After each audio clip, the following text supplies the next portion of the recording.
Today's webinar focus is on zero waste programs for corporations, environmental claims, and verification. Following the presentation, we will conduct a question and answer session. If you have a question or comment, please use the GoToWebinar dialog box located in the control panel on your screen. You may also use the dialog box to request assistance if you are experiencing technical difficulties during the webinar. Please note that this webinar is being recorded and will be made available for viewing on the National Recycling Coalition and Recycling Market Center websites via YouTube links. And now I'd like to introduce our presenter, Tad Brzezinski. Tad has over 30 years of a diversified experience and provides sustainable manufacturing, building, and operations, green marketing and training, and education consulting services. Tad is recognized as a leader in the industry and teaches and speaks extensively on sustainable development and sustainable manufacturing. Tad served as the Waste Minimization Program National Expert for the Environmental Protection Agency from 1997 to 2007. He received numerous awards from the EPA, including 2 National Notable Achievement Awards and a Superior Service Medal for outstanding collaboration with industry, which reduced 100 million pounds of waste and saved 1.6 billion gallons of water and saved the industry $42 million. He integrated EPA reinvention programs, also known as Project XL, Common Sense Initiative, and Sustainable Development, into the Waste Management Program. Tad serves as an adjunct professor at Villanova University, where he developed and is teaching graduate classes in Principles of Sustainable Development, Sustainable Manufacturing, and Eco-Design, and Advanced Life Cycle Assessment. He assisted Villanova with developing a Master of Science degree in Sustainable Engineering. In addition, Tad is an instructor at Villanova for the IFMA Sustainability Facility Professional Course, which is an assessment-based certificate program delivering a specialty credential in sustainability. Tad has a BS in Mechanical Engineering from Drexel and an MS in Water Resources and Environmental Engineering from Villanova. He is a registered professional engineer in the state of Pennsylvania, a LEED accredited professional, a certified sustainability facility professional, and is trained as an ISO 14001 LEED auditor. Tad is an active member of the American Society of Mechanical Engineers, American Society of Heating, Refrigeration, and Air Conditioning Engineers, and the U.S. Green Building Council. And it's my pleasure to hand over the program to Tad. Thank you, Wayne. I really appreciate the opportunity to be here today. I do want to thank the PA Recycling Market Center and the National Recycling Coalition for the opportunity to speak today. This is definitely an area that's really important to me and something that I've been involved with for many years. As Wayne mentioned in the introduction, I did work for the Environmental Protection Agency for 10 years. And in that role as the Waste Minimization National Expert, I worked with many different manufacturing facilities over those years to help them figure out ways to reduce their generation of waste and to improve their operations. During my time period there, it was basically a time where we took a hard look at the waste management hierarchy, and we basically determined that there was definitely more of a need to focus on opportunities to recover energy out of waste as much as possible, and a lot of activity occurred during that time period.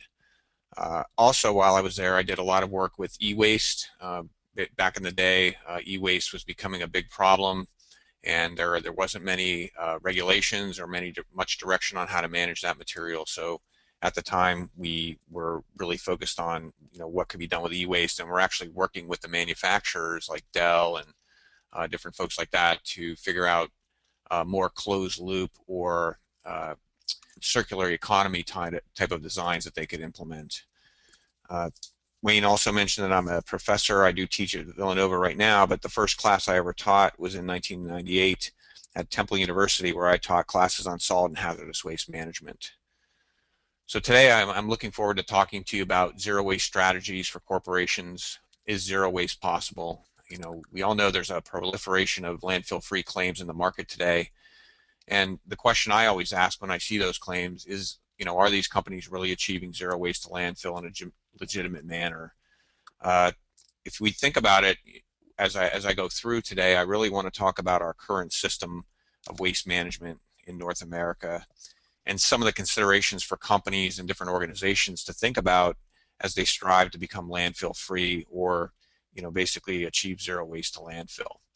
So I'll definitely be going through that as I talk today, and we will be taking questions at the end, and I'm expecting we've got a lot of people on the webinar here today, so I'm expecting there will be some questions because this is an area that's not really well defined, and there is a lot of activity in the market right now. So I just am basically showing a slide now of all the different companies that we've been able to identify, and this is just a very short list of companies that are claiming to have landfill-free facilities. Subaru is probably the most prominent.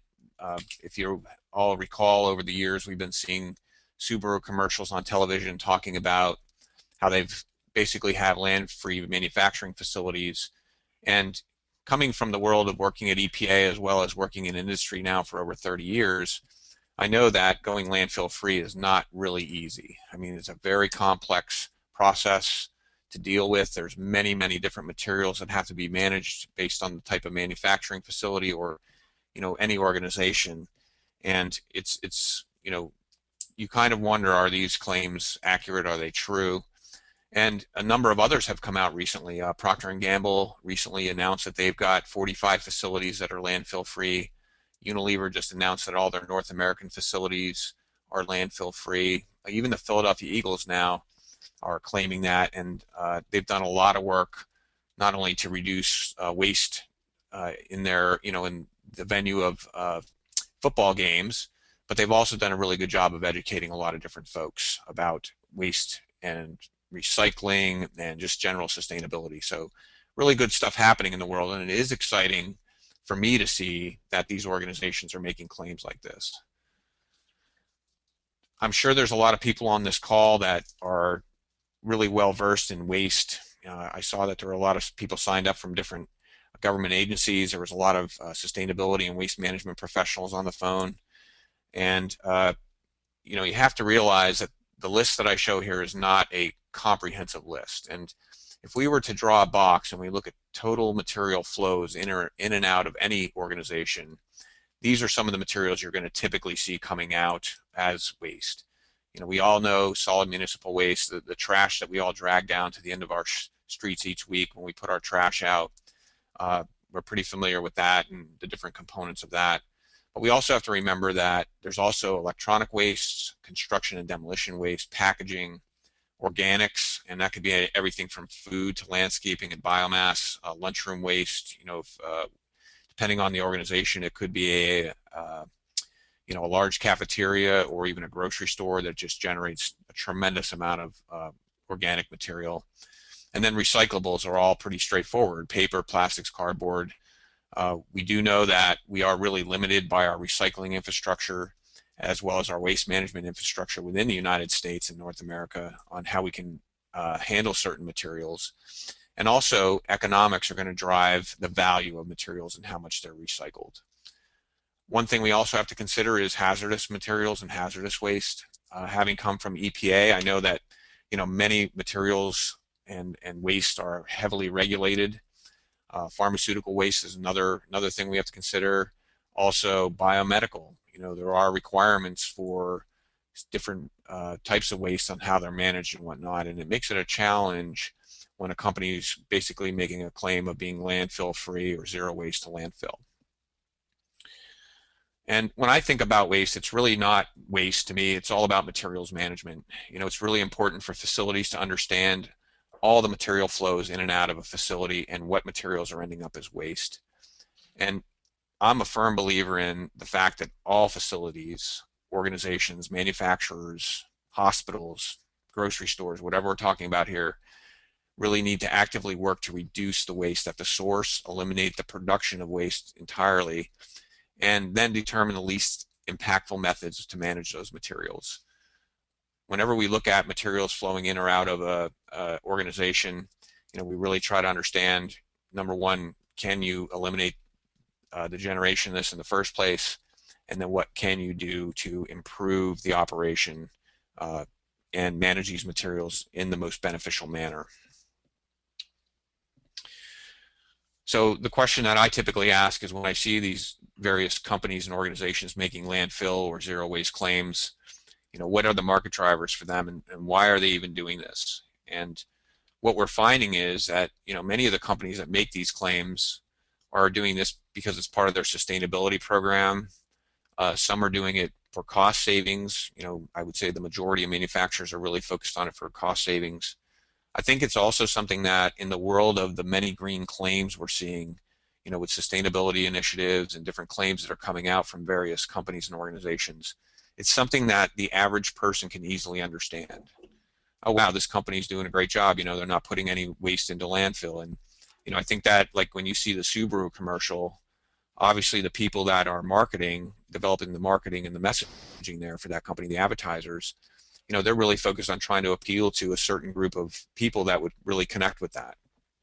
But it is something that the average person can easily understand and can develop some type of maybe loyalty or interest in a company that they are making strides to do that. We also know that there are some supply chain requirements and then regulations, and I'm going to talk about each of these in a minute. And this is just an example on this slide. You can see here, this is an excerpt out of a recent article from about Procter & Gamble, and basically, sending zero consumer or manufacturing waste to landfills is one of Procter & Gamble's major sustainability goals. So, that's evidence for sure that the sustainability program is driving them.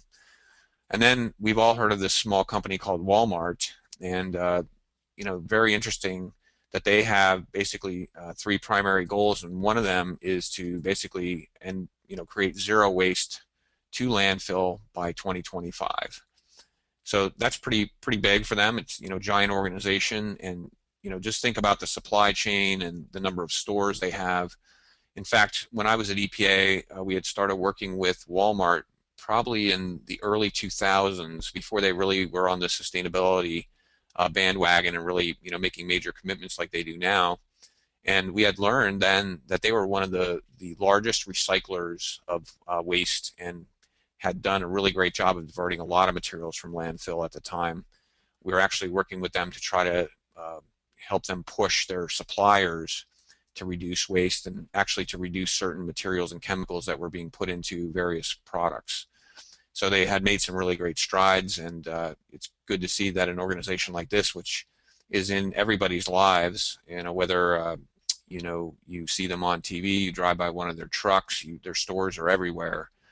They do have a lot of influence. So companies like this do have a big role in spreading the message of improving the way we manage materials and the way we make our society more sustainable. The other thing that's really interesting, back in 2010, if you look here, Walmart sent out a questionnaire of 15 questions to all their suppliers, roughly 100,000 of them, and they basically forced them to really think about sustainability and how they, as an organization, the suppliers, were going to address certain issues. And you notice here questions 1 and 2 under material efficiency specifically ask questions about if they measure and report the total amount of solid waste generated from their facilities, and if they had set publicly available solid waste reduction targets. So basically that was a huge opportunity to raise awareness among suppliers that aren't in the United States. A lot of products are made overseas with Walmart. So the supply chain is definitely having an influence on getting companies to be more interested in this. And I also think consumers are starting to drive it as well. And really, I don't even like using that word because I don't feel like I'm a consumer, I'm a person, but that's that lingo we hear in the market quite often. Another big one is cost savings, and my mantra has always been waste equals lost profit, and if you're not putting the raw materials or everything you bring into your factory out in the product you're selling, then you're basically losing money. And we strongly endorse the use of source reduction techniques in manufacturing, to find opportunities to eliminate waste entirely. And I know for a fact, having worked in a lot of facilities over the years, that a lot of materials going to landfill have significant value. A lot of times it's product that could be sold and basically a lost revenue. and just the savings from the disposal and tipping fees, could be significant. I remember years ago working at a plant that made insulation products, and they were paying over $1 million a year just in disposal and tipping fees. So not a small sum. Another thing that's driving the market is definitely regulations, and for liability reasons. Having worked in EPA, I know that there was a lot of companies that got tied up in as potentially responsible parties and Superfund and different things like that. Just recently we were on the phone with a customer of ours who was very interested in getting certified for zero waste landfill or landfill diversion, and they told us a story how one of their management companies was basically claiming they were recycling a bunch of the materials they were providing to them, and then they found out that this company was actually illegally dumping them in some wetlands, and that company got busted and their name was all over the material, so it was not a good situation. Also, we know that legislation is driving elimination of electronic waste from the waste stream, and that's trickling back to every person and every organization, that they have to figure out what they're going to do with their electronic materials. Pennsylvania just passed a disposal ban in January 2013. That's my home state, so that's why I highlight that. But there's also 25 other states that have legislation mandating statewide e-waste recycling. So the next thing I really want to talk about is, with this proliferation of organizations making claims about being landfill free or zero waste to landfill, how are they doing that? How are they making those claims? Are they all following a similar standard? And I can tell you that there currently is no existing national standards on waste to landfill reductions or zero waste to landfill at this time. And I'm, being from a company that does auditing and certification work, I want nothing more than to see some type of a standard, because I have we really dislike when people greenwash, and there's a lot of greenwashing going on in the marketplace right now. So it's important that standards get developed and that people follow them. I can tell you right now some of the current activity: ASTM International E60 group on sustainability. Our company is actually involved with that, and that group was formed in 2008, and they are working actively to develop sustainability standards that are going to be published and recognized internationally.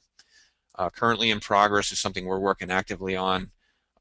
We're focused on, number one, defining what is waste generated at manufacturing facilities, and also developing standards around claims around waste diversion from these manufacturing facilities. I also know that there's some activity right now with American National Standards Institute, ANSI, and they are in process of developing a waste diversion and landfill-free standard. I know the folks from the Zero Waste International Alliance are involved with that, and others, and we're actively pursuing an opportunity to get involved with that also. I'd like to bring our background to the table here and really help drive this in a manner. And in a few minutes you're going to see that landfill free is not really cut and dry and straightforward, and every organization is going to be different, so having a standard that works for all is going to be really important. There's the current activity that we're involved with. I did mention the ASTM E60 committee, and Green Circle certified right now. We are providing third-party analysis and certification of waste diversion from landfill, for claims for landfill free, serving on that ASTM E60 committee that I mentioned, as well as we're now a founding member of the Sustainable Purchasing Council. And that I'm really excited about that organization, because they're working with a number of organizations, both large purchasers, manufacturers, government organizations, as well as getting connected with folks like the Sustainability Consortium to develop standards around what is and what is not a sustainable product or service. So we're going to basically be working over the next, probably a year or two here to develop some specific standards around that, and a system of measuring and identifying sustainable products and services. So companies with large purchasing departments or organizations like GSA can definitely understand, what is and what is not a sustainable product. I also really want to recognize the work of the U.S. Zero Waste Business Council and ZeroWaste International Alliance. They've done some great work on developing zero waste definitions and principles for zero waste for businesses and communities. And this information you see right here, they just rolled out earlier this year. We're going to be talking a lot about the waste management hierarchy, and I do want to give these guys credit because they're really pushing the envelope on, trying to change the whole concept of waste and really working in a direction to go well beyond our current system of waste management and materials management. Bringing to the forefront the need for source reduction, redesign of products, more sustainable design, and different things like that. So, definitely important to follow them, and I'm looking forward to working with them as we move forward on developing more national standards. So the message I want to leave with all of you is there is a need for a comprehensive national standard that clearly defines how companies should measure and report zero waste to landfill claims. It's also important that, in my opinion, that whatever standards developed requires some type of third-party validation and certification. A lot of companies are self-certify or make their own claims, and over the years I've definitely looked into a lot of those claims, and a lot of times they're inaccurate or they make mistakes, they misinterpret different standards. So by having third parties evaluate and basically determine if these things are being done properly is really important.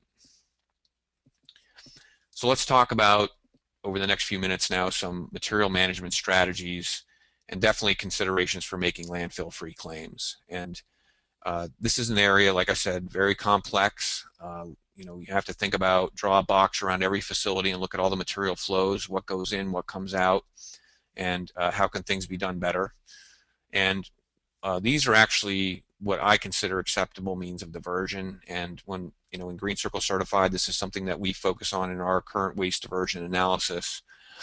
As you see here on the right, this is the waste management hierarchy as published by the Environmental Protection Agency.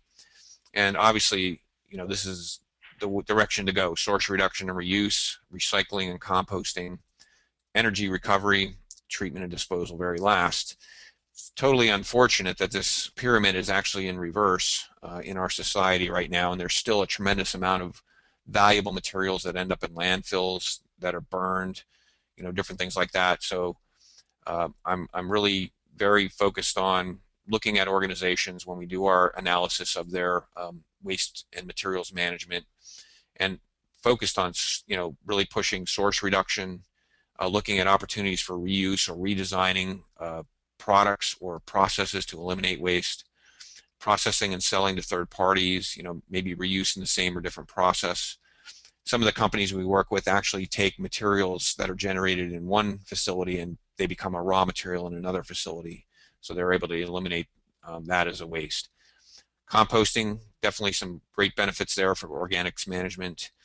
Anaerobic digestion, I think there's a lot of opportunity there. We do have the ability as a society, the way we're set up right now, to basically turn our wastewater treatment plants and our existing landfills into energy factories. We can basically collect methane out of those processes and convert that over to some, either energy or raw materials or fuel for trucks. So important things to consider. And then waste to energy, definitely I look at that as a opportunity for minimizing waste to landfill, but I do qualify that materials that go to waste to energy should either be materials that aren't easily recyclable within the infrastructure that exists today, or are not economically recoverable materials. Definitely think that waste energy has great value, but I don't really support incineration or landfilling of any type. So very, very complex things that we have to look at as we consider every different organization. Here's some graphics that are off the EPA website. It's a bit dated, it's about 3 years old, but that's typical of EPA. They typically take 2 to 3 years to get new information out. But you can see here that U.S. municipal solid waste landfill volumes have declined and are declining over time as we see more opportunities happening within the world of recycling, as you can see here in the green. Waste to energy and then also composting are increasing. We still generate a lot of waste in this country, and it's kind of sad, But the fact that we are seeing more diversion, that's really great.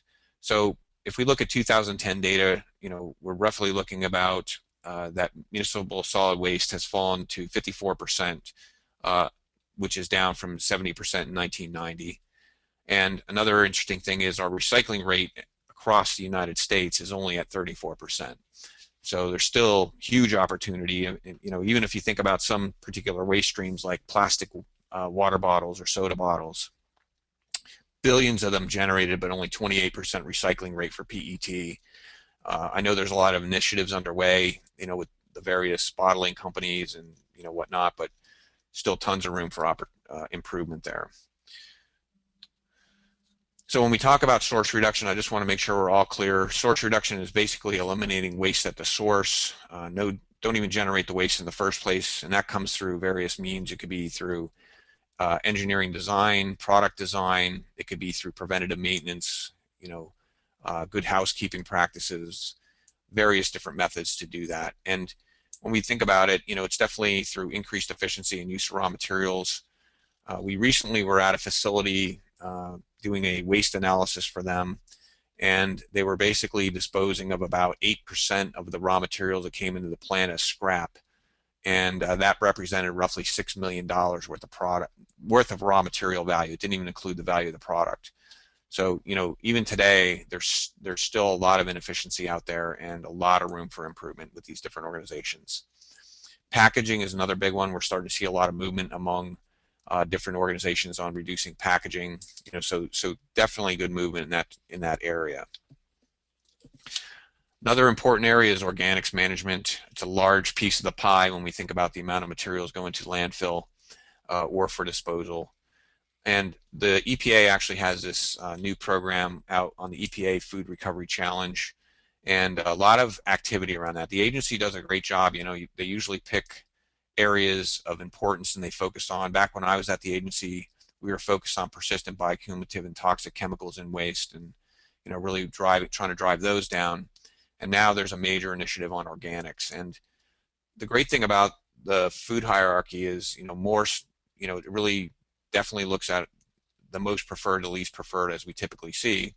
But through source reduction, feeding hungry people, feeding animals, using food products for industrial material or industrial uses, or composting with landfill and incineration at the very bottom, gives a lot of choices for somebody who's managing organics. And there's a lot of things to consider. It's not just the food that's lost, but it's also all the costs. If you think about a typical restaurant or even a grocery store, the amount of materials that they bring into that facility that they paid for that end up going out and becoming a waste, there's a lot of value to that. Same thing with the cost of labor, especially for food preparation or a grocery store that has people that are managing the produce section. The cost of the disposal of the discarded food, taking up landfill space, contributing to greenhouse gases, a lot of things that must be considered in organics. We've been to quite a few composting facilities now. As this continues to grow. The infrastructure is getting much better for organics management, and great way to manage organics. A lot of people are anti composting, though, especially if they live close by. If you've ever been to a composting facility, the odor coming out of them can be pretty serious if they're not managed well.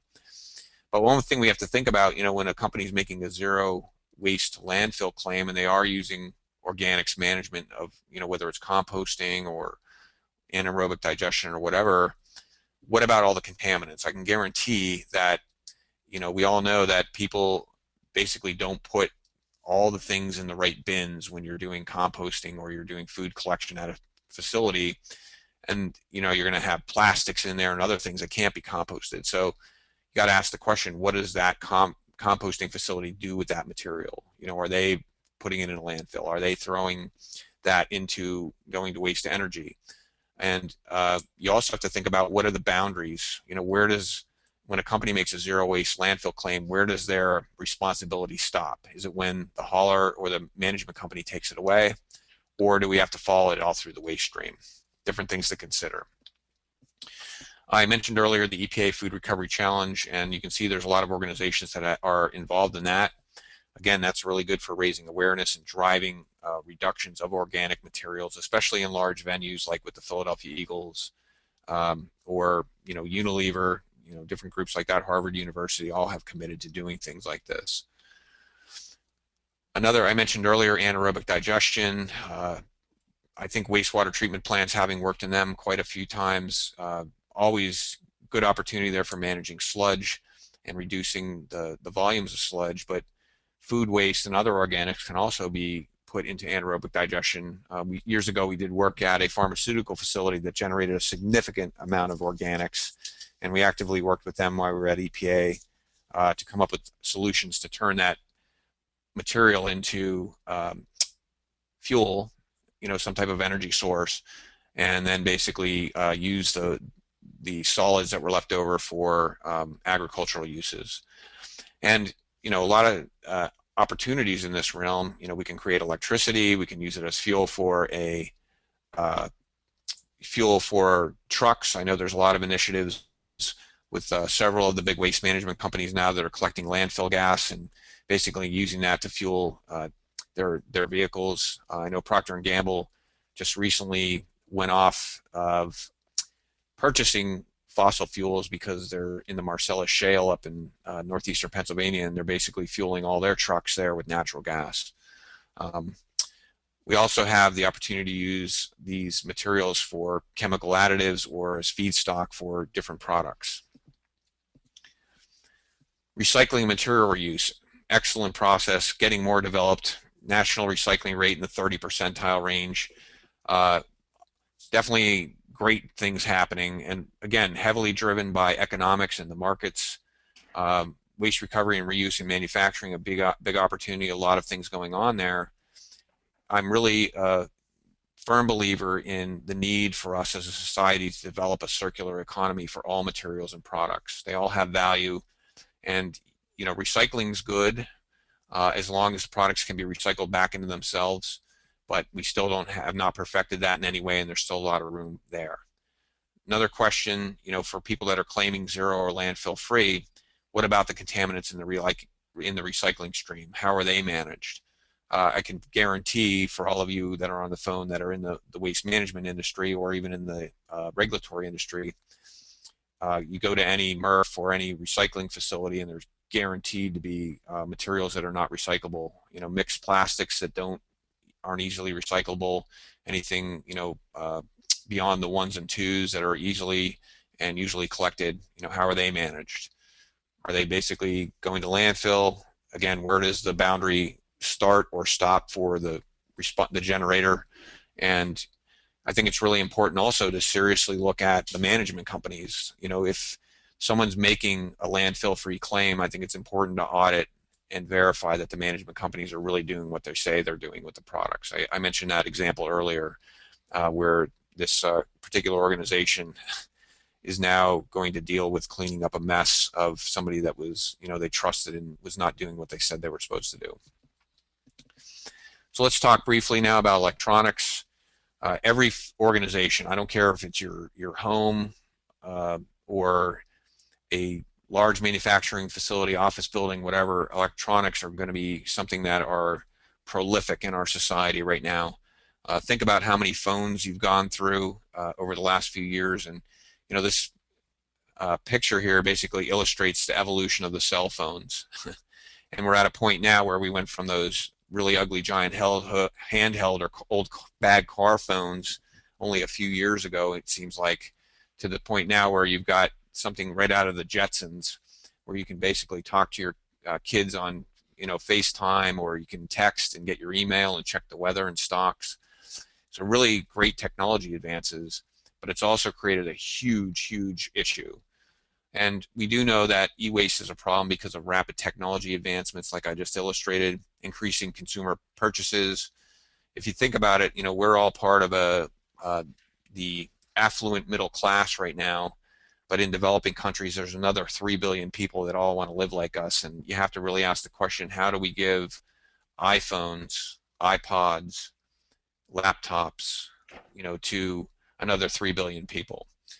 So e-waste definitely fast growing, being banned from landfills, and e-waste management is really difficult. I can tell you, they're very complex materials to manage. They're not easily recyclable. I talk in my classes when I teach about advanced life cycle assessment and sustainable product design. We talk about all the time how these electronics aren't designed for disassembly or improvement. There's several companies out there that manage electronics that have landfill-free claims, and you really got to take a hard look at that, because I can tell you, with all the mixed materials and plastics that they have to manage, how are they managing them? I see this industry as gigantic opportunity for not only sustainable product design, but the circular economy for this sector. There's very valuable raw materials in these phones and computers, tantalum, niobium, different things like that are rare earth elements that are limited supply, and they're basically being wasted and mixed and not easily recoverable. Waste to energy, we do know that this is the conversion of again, my definition, non-recyclable, not economically recoverable materials into heat, electricity, or fuel using various processes. Got to ask the question though, if you look at the laws of thermodynamics, there is no way, so we can convert waste to a smaller volume, but we still have ash to manage, and how is it managed? Got to ask that question when you're evaluating these zero waste and landfill-free claims. There are a number of companies now that are developing waste from fuel, or fuels from waste, excuse me. And basically what they're doing is taking these materials, pelletizing them, and then turning them into materials that can basically go into a waste to energy facility, or can be burned in an industrial boiler, or it can be used as a replacement for coal. I think that's really excellent, and we're seeing some great advances there. But again, another question, are these typically non-recyclable and not economically recoverable materials? If we're going to go to a circular economy, we want to only be burning stuff that we really can't recover at this point in time, until we develop better technology and a better system to manage. And when we look at different management options, if you remember the waste hierarchy, as you go down, waste to energy is just above landfill. And there's some reasons for that. First of all, waste to energy allows for recovery of energy value of all the waste, as well as any metals or materials that don't get combusted. Visited quite a few waste to energy plants, and it's great to see when these materials are being burned and electricity is coming out the back end of the plant, but it's still not the best use of raw materials and resources. Based on LCA data, there are less greenhouse gases than landfilling, especially when you consider the fact that waste or landfills create methane over time, and if that methane is not properly managed, methane has 21 times the global warming potential of CO2. So you can see, there's definitely things to consider. Big reductions in waste volume, 80 to 90% with waste to energy. However, if you look at a landfill, roughly 100% of all those resources are being stored for the long term. And again, there is no way, because they don't really break down, or very little decomposition. And then you can also look at ash coming out of the waste to energy. I mentioned earlier, what about that? What happens to it? Quite a few states basically regulate that ash as an alternate daily cover, so it's able to be used on existing landfills, basically as a replacement for topsoil. But again, something to consider and evaluate in every analysis. And typical landfills are using topsoil and other things. And one reason we started this waste diversion certification within Green Circle is there were so many organizations out there that were taking materials that we saw and basically grinding them up and turning them into other sources of alternate daily cover. The C&D waste, construction and demolition waste, people are very good at that. In fact, if you look at the LEED standards, many people are seeking to earn LEED points for reducing construction and demolition waste, whereas a lot of the management companies were taking that material and grinding it up and making alternate daily cover, so they're landfilling it anyway, and they're just using some loopholes in definitions to basically claim landfill free. The big question comes up when we get into hazardous and other waste. How are these wastes managed? Big questions. Are they typically accounted for in the landfill free claim? If you look at what P&G and Unilever are putting out, they basically do say that they work to eliminate those materials, and integrate those into their landfill free claims. However, they if there are regulations that require the disposal of these materials via landfill, then they will basically not count that. And they do, if you look here at Procter & Gamble, they do have some limits on how much material, if it is a regulated material, can contribute to their landfill-free claim. And if they go over this greater than 1,000 kilograms per year, then they basically don't allow the landfill-free claim. Unilever publicly states that they do not include hazardous or non-hazardous waste within their accounting for their landfill-free claims, and they are very public about it. So to me, both of these organizations are being very transparent. They're at least telling you how they've made the determination, since there are no standards to follow. And these are the kind of things you have to look at and ask questions about, you know, when you hear these different folks claiming this. You kind of wonder about, like, Subaru and some of the others that have made the claims. You know, how are they managing their hazardous waste? So I'm getting near the end here, and we'll be taking questions shortly, but I really want to point out again the importance of verification and auditing of diversion of waste from landfill. There is a major need to validate and audit companies' claims to divert waste materials because, again, very complex. Not every organization is the same. It's really hard, you know, to just kind of lump all these people into one size fits all.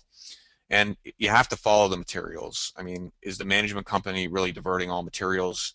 When we do our analysis for a waste-free or waste diversion or landfill-free claim, we not only audit the company and understand their materials and their flows, but we also audit their management companies and determine what's happening to that material, and we will ask the hard questions.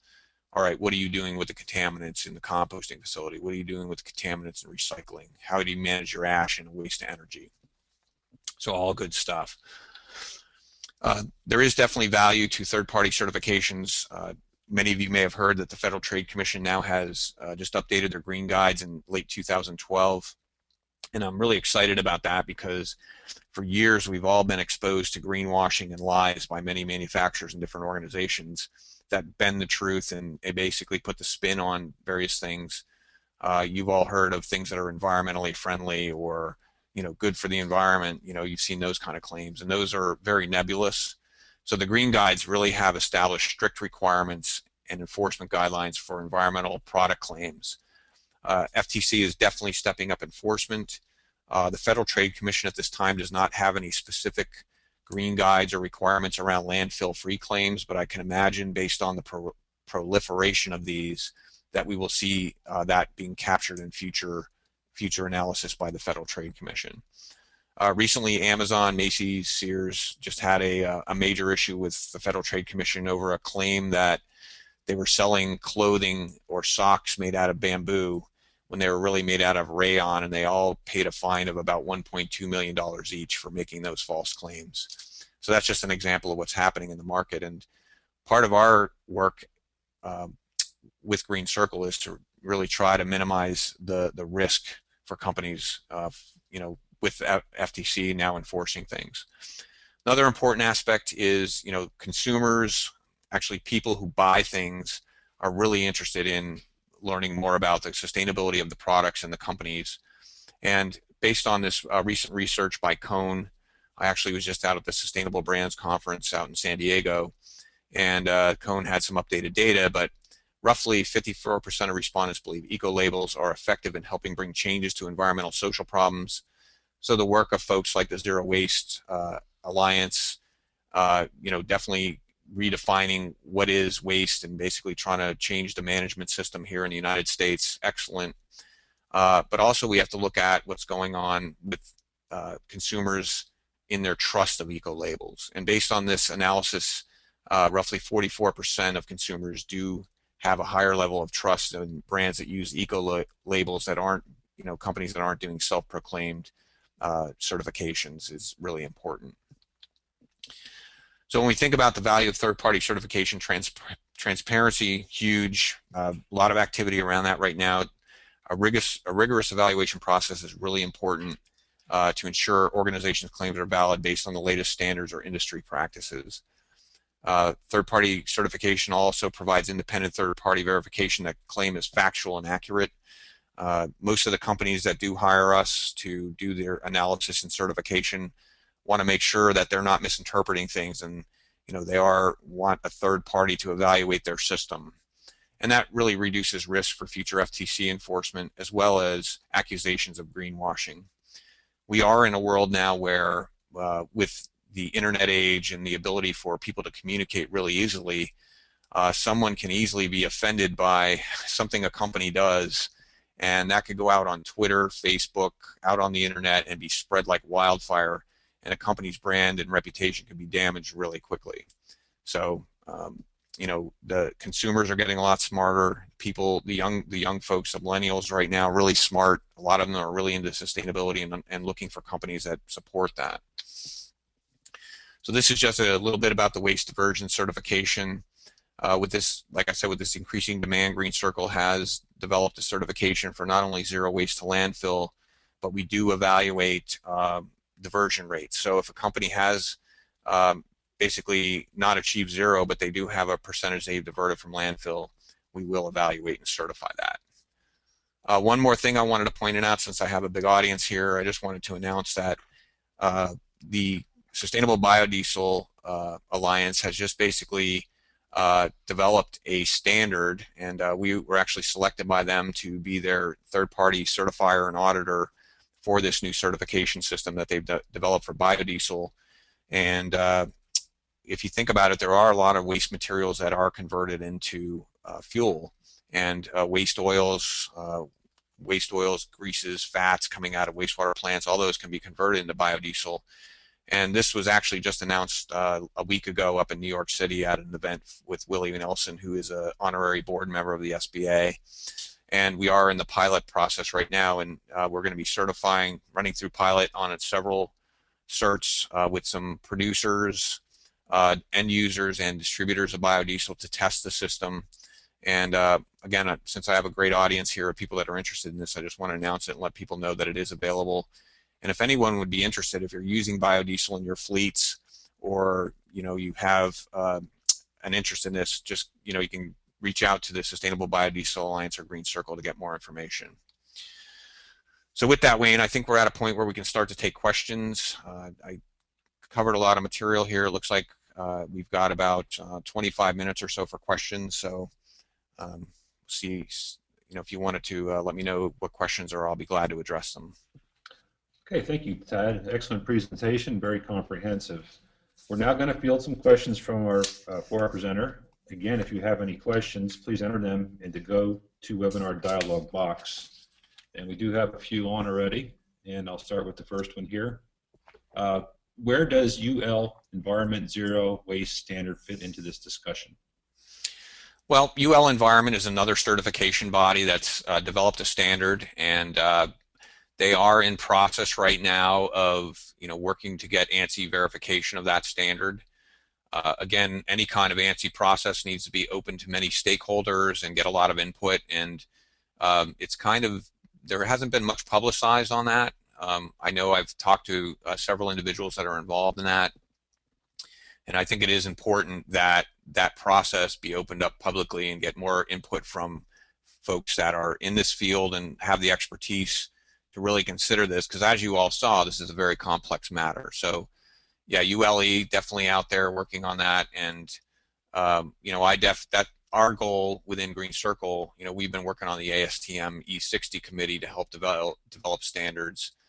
We're very interested in being involved in that ANSI process along with organizations like ULE. Okay. Next question is, do you know if the EPA will be coming out with a definition of zero waste soon?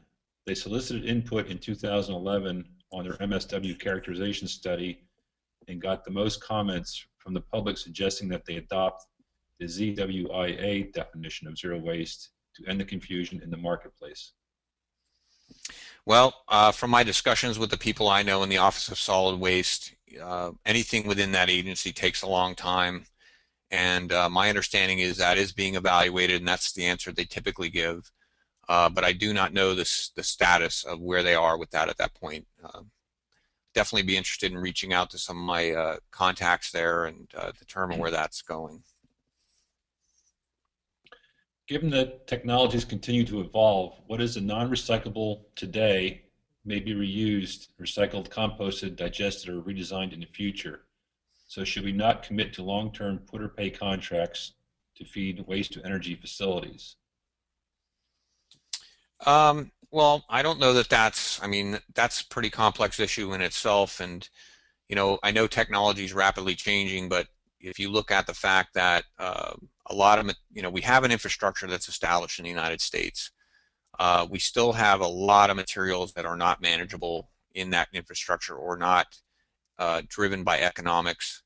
So I wouldn't say that there's a need to end those contracts at this point. I think what we have to do is work within the system that we have and drive change as technology allows and at the pace of industry. Also, I think that various folks within manufacturing organizations, you're going to see more of this coming down from companies like Procter and Gamble or Unilever that are really committed to this and have these major commitments where I think you're going to see these things being driven. When it comes to the masses, the municipal solid waste coming out of residential, again, there's a challenge there. Huge need to educate people. Really a major need to change the system because people aren't going to really change their habits unless they're forced. It's an unfortunate fact. So again, I don't really have a clear answer on that, but I think it's part of the discussion as we develop national standards and we redesign our system. Do you know of any other organizations doing third-party certification of landfill-free and zero waste claims? Yeah, I do believe that the folks at ZeroWaste are doing some of that. They actually have certified a few facilities. I think they were Whole Foods markets. I know NSF has just rolled out their certification.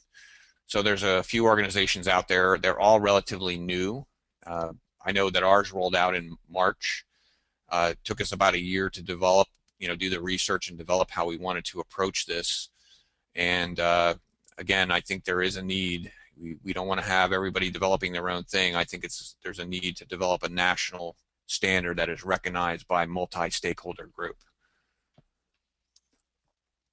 This attendee has a concern about textiles and why they are not taken into consideration when talking about recyclable materials. Yeah, well, like I said, I made my list there of typical waste, and textiles are really significant concern. I mean, just look in your own closet when you go home of all the clothing you have or your family has, and think about those materials. And there really isn't a great infrastructure for recycling them. I think the best thing that people are doing is goodwill and reuse and sending them off to third world countries and developing countries where they're needed. But it is something that's important. My focus today was mainly thinking about manufacturing, but even manufacturing facilities are going to have cloth and rags and different things that come out. So again, a lot of those end up going to laundries and recycling. So those are some alternatives there. But it is an issue, and if you do a life cycle assessment of just cotton, I mean, the impacts of growing cotton and making clothing out of cotton are very large. They're up there in the realm of virgin aluminum. So important to consider that. And again, I couldn't didn't cover every waste stream, but everything has to be considered. U.S. Zero Waste Business Council is also developing a zero waste standard between yours, and UL. How do we know which one will be the best for us/clients? Well, I think what we need is a standard that's basically recognized by ANSI or ASTM or ISO, and just like we all follow the ISO standards right now. Those are really well developed. There's a lot of great American national standards out there, ASTM standards. It will be hard to say, and I think we'll have to see how this evolves. And again, getting the right stakeholder group to develop those standards is going to be really important. Opening it up in a transparent manner for the development of the standards, so there's proper public input and also a diverse group of people evaluating them will be the key to developing the best standard. Do the ANSI or ASTM standards include guidance about density factors to use to convert from waste volumes to weights in the cases where companies only have service level data?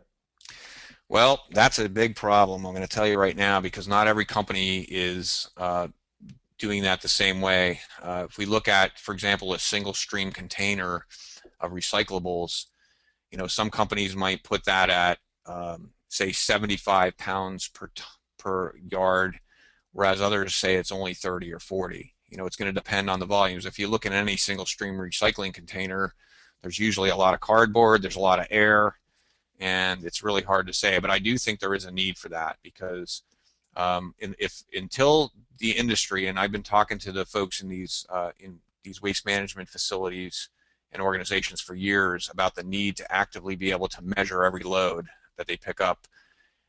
I know a lot of them are working on it, but till we can get real data, there's going to be a lot of estimating. And you know, even if you look at like carbon footprinting, you know, there's carbon factors that are used and recognized by EPA and other industry. I think there is going to be a need for volume conversion numbers, especially when there's no way to effectively weigh every load or estimate it in a proper way. In fact, when we do our analysis, we look at that closely, because you know, we've seen some companies that skew the numbers to make the diversion rates higher. The management companies do, and they'll use really high numbers for those single stream containers and things, and to us that's unacceptable. As we wait for a national standard, what are the first steps that a company should take to move down the path to zero waste? Well, I would say, you know, like I said earlier, I mean, you really need to look at material flows in the facility, really understand those flows, and then work towards reducing them at the source, redesigning, eliminating waste as much as possible, and then taking a hard look at the materials that you can't effectively do that to at this point. You know, maybe you're limited by technology or you know, different things like that. So I think it's important to evaluate your operation, understand the materials, and then get educated on the management methods that you can utilize. You know, there are going to be organizations that, you know, basically their best choice beyond landfill is going to go to waste to energy, regardless of what they have. And you know, it's important to recognize that, and you know, that's one thing you have to think about, that not all facilities are created equal. So I think really inventorying, understanding, and then looking at what is available out there. There are some really good landfill-free waste management companies out there. You know, the waste energy folks have done some good work over the years. So you really got to look at all your options and really try to find the best and most reputable management companies to work with is really important. Your statement about major businesses driving zero waste, one of the drivers for them is that they want consumers to view them as acting in a sustainable manner. So won't it be important to have environmental organizations support whatever standards are developed to ensure they are not greenwashing? Oh, absolutely. Even that I mentioned earlier, that standard that was developed for sustainable biodiesel. I mean, they had 45, 50 different people develop the baseline practices for that. That included NGOs, you know, NRDC, different folks like that. So really important to have them involved, and that's why I'm saying that any ANSI developed process has to be open with you know, a lot of stakeholder input among diverse groups. This question is concerning composting. Are there big differences between the states as far as compost licensing and regulations? I can't proclaim to be an expert on that. The infrastructure is really being developed. So without doing some research, I can't effectively answer that. But I do know there, you know, for example, in Delaware, like in the Philadelphia area right now, Delaware tends to be very friendly to composting, and they've got some great facilities down there. I know there's been some small operations developing around the Philadelphia area, and some of them had some major issues. So every state will be different, and you know, we do realize when you look at organics, I mean, if you look at a natural system like a forest, you know, basically all the materials that come out of a forest are basically composted, broken down, you know, converted back into food, and that's really what we need to do with our organics. It's a huge issue, and we need to really push for more infrastructure. So I'm hopeful that EPA and the states can come together and really come up with a good solution for this. and the waste management companies, the folks that are dealing with these materials, they have a big role in this as well. Okay, I think that's all the questions, and we're actually just about out of time. So again, this webinar, like all the webinars in this series, has been recorded and will be made available as a YouTube video. Links to these videos can be found on both the National Recycling Coalition and Recycling Market Center websites. Tad, thank you for that excellent presentation, and thank you, audience, for joining us. We hope you will join us next month for a webinar scheduled on Tuesday, July 16th at 1:30 p.m. Eastern Time. And have a great day. All right, thank you.